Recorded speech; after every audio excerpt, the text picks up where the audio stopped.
Mahirap po magpatawad. Bawat isa po sa inyo dito, hindi ko po kayo kayang pilitin, patawarin mo na siya sis, patawarin mo na siya brad. Hindi ko kayang pilitin. I don't have the power to do that.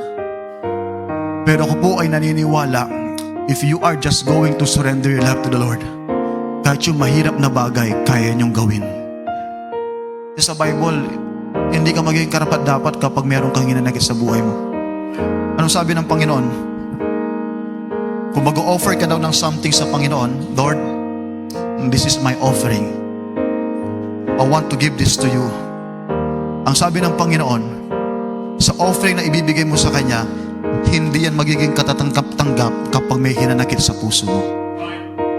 Ang sabi ng Diyos, if you have offering to the Lord, at meron kang hindi pagkakaunawaan sa kapatid mo, kailangan ilagay mo muna dyan yung offering mo at hanapin mo yung kapatid mo na hindi mo kaunawaan. Brad, I want to get right with God.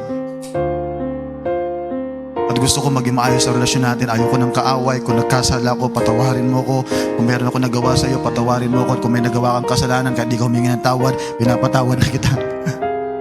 And after that, okay na. Now you can bring the offering. Because God is not always concerned with your offering. God is concerned with your heart. Again, matutokso tayo na lumaban, magigante. Yan naman talaga yung pinakauna nating respond. Magigante sa mga tao nakasakit sa atin. Pero sometimes, you have to pause for a while. Inhale. Exhale. Pray to God. Kneel down to God. And after you pray, you will never be the same anymore. And what? Forgiveness brings peace and joy. Ang pagpapatawad, it brings peace and joy.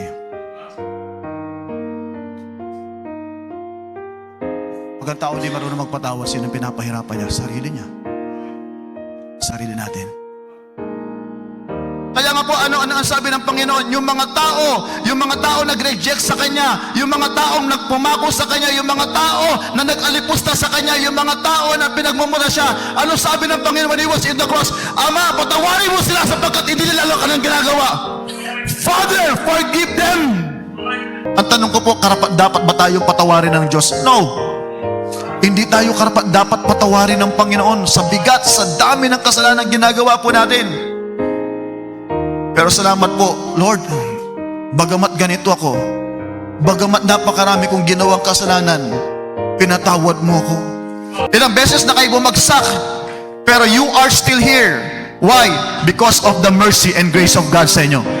Every time na nadadapa ka, every time na natutumba ka, every time na ikaw ay nagkakamali at gusto mong ayusin yung buhay mo, magsisi ka lang, lumuhod ka lang, and God is always there na willing kang tanggapin at willing kang patawarin sa lahat ng ginawa mong kasalanan. That's how gracious our God is. Sa buhay natin, dapat mawala talaga ang pride. Pinatawad ka ng Diyos, tapos ikaw ayaw mo magpatawad. When you forgive, you heal yourself, not the offender. When you forgive, you heal yourself, not the offender.